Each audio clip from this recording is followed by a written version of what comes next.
Like most people, I love listening to music, but have you ever felt unable to do simple daily tasks like commuting, cooking, or washing the dishes without background noise? You aren't alone. The majority of people in the Western world are living in a mismatched environment.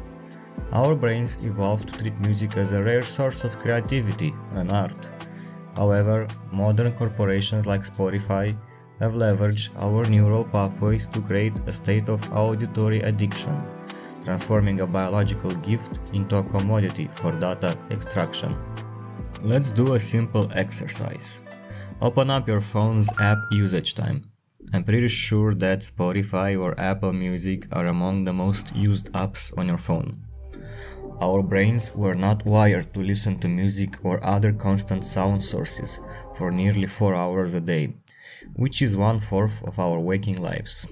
Yet this all of noise has been carefully crafted by big entertainment companies to keep us connected to their platforms.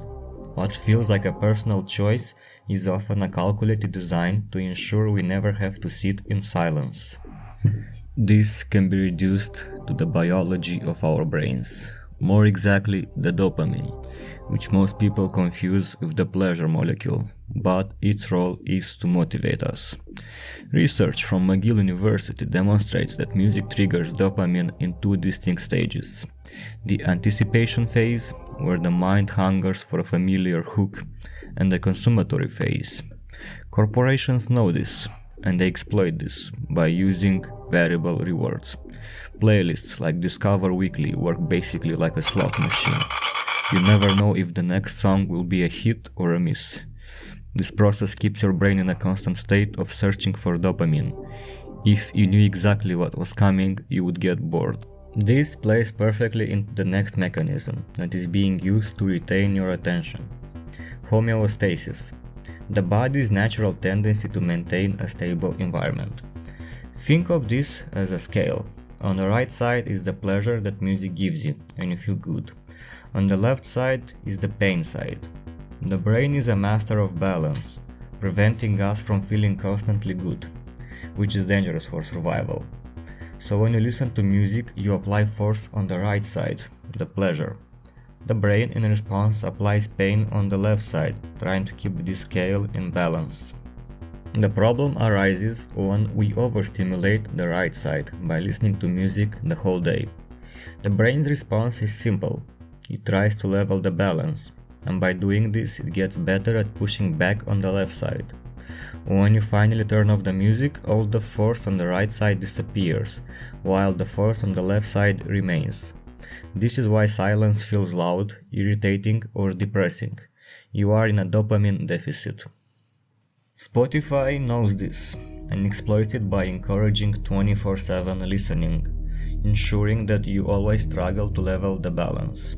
This traps you in a loop, where you reach for your phone to play music, not because you want to hear a song, but because you need to stop the pain of the dopamine dip. Congratulations, you are an active user.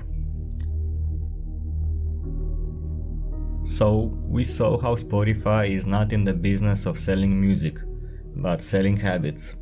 Just like Instagram, TikTok, or other social media platforms, you don't know if the next song you're playing from your own curated playlist will be a hit or a miss.